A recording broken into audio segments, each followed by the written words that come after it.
can't put this one back in storage.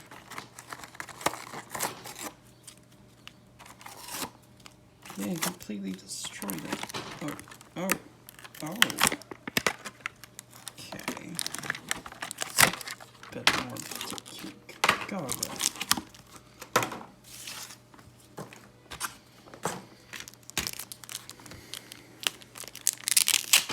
Oh. Okay. So, tape.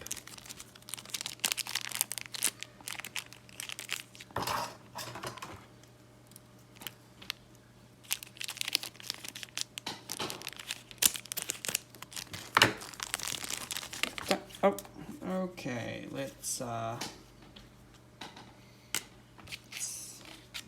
okay, so we've got a fist shield. Both standard. Thankfully they actually benefit the attribute of the Bakugan. That's good. That's good.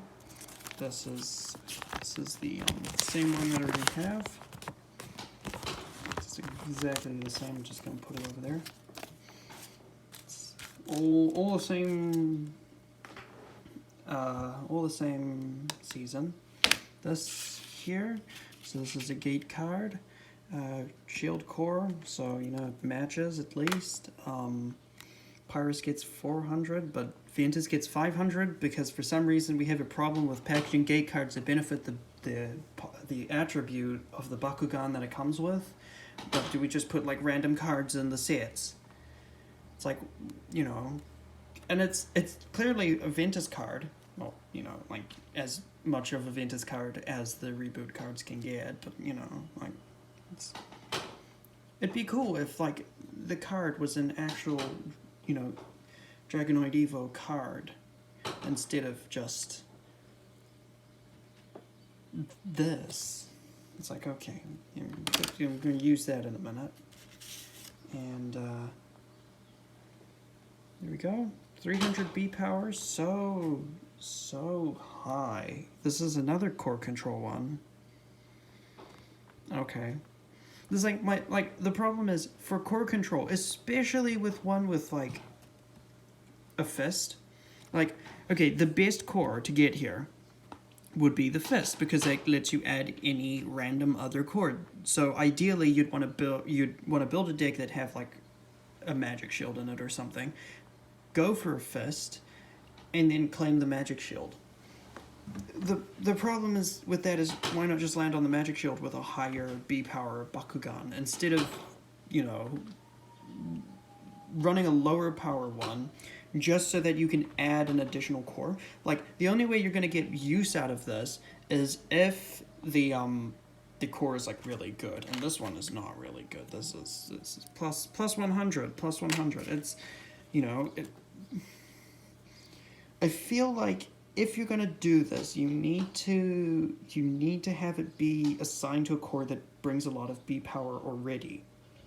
Then it kind of makes sense. But with a fist, it doesn't. Like, what are you achieving with that? Unless you're doing like a highest damage thing, because this is 5 damage, which is kind of, you know, it's not that good. It's okay though. It's better than 300 B power. Anyways, this guy. I shall free you from your shackles.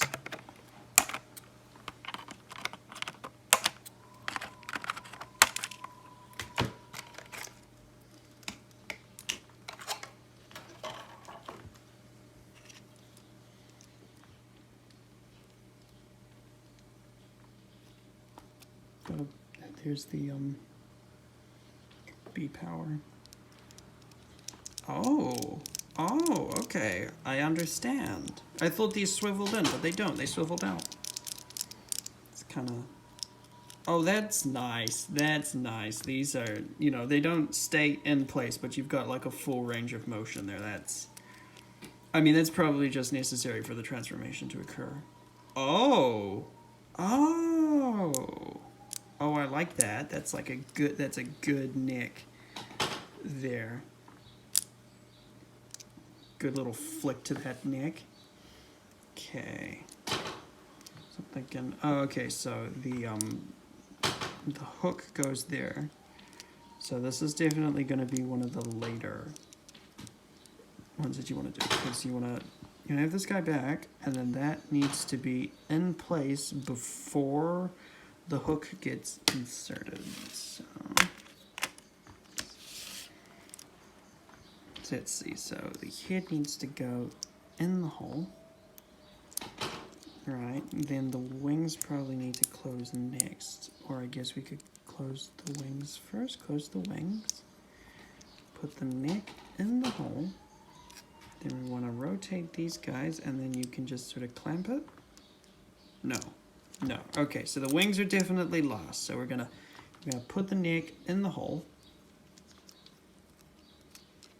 and then we're gonna put that in there. And then the wings are going to close over everything like this. Right? Yeah, and then they go into that little thing there. Okay. Oh, it kind of like jumps forward a little bit. To be fair, he doesn't look that bad on his face. Yeah, no issues with opening. What about standing? Just kind of, standing there? No? No, this guy is not gonna stand. It's got like a weird little tail thing, so I guess that's how you're supposed to go up. Yeah, like that, so like a reclining on a beach chair. I guess when he's like actually on a card he can stand properly. Like, one interesting about this design, there are no manual parts. Give me some manual parts. Is if you compare it to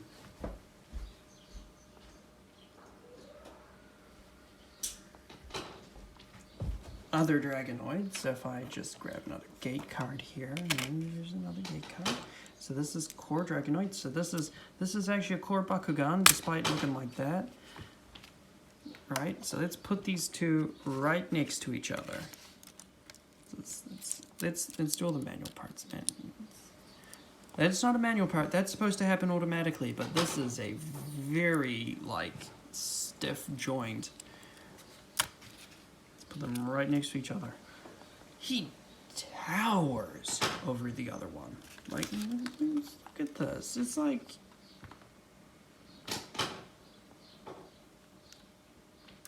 so tall. And then, where's the other one? This is an Ultra. These are usually, larger. Let's get those manual parts on this guy too.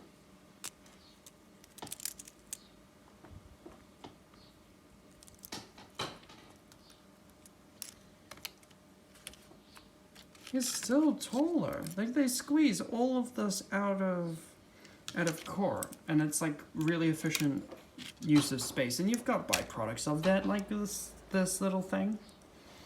I almost would have preferred if they used the same design for the upper body and put it on an Ultra, right? You've already got this weird tail thing, and even with this Dragonoid, like, what is this meant to be?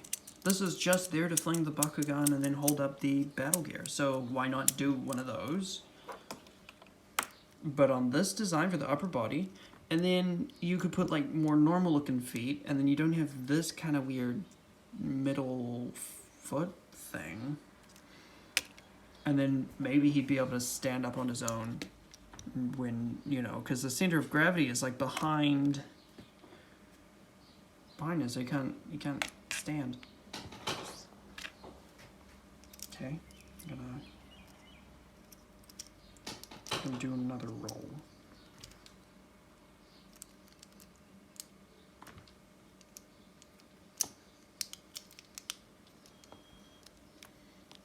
Okay.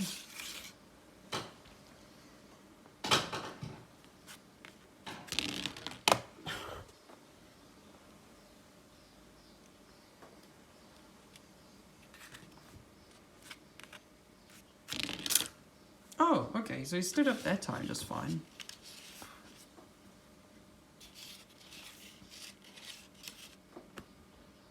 Okay, I'm just gonna close out one last time on camera. So, I'm gonna stick the head in there. This is cursed. This is this is the most hideous thing. This like, bleh. Alright, that, and then just kind of like do that, and then you want to, what do we do next? The feet next? Oh, that kind of, that's being held. What's that being held by? Because this one isn't being held. Okay, well, and then the wings. Wings, and then the tail to latch everything shut. There you go. Actually, let's look at that bowl.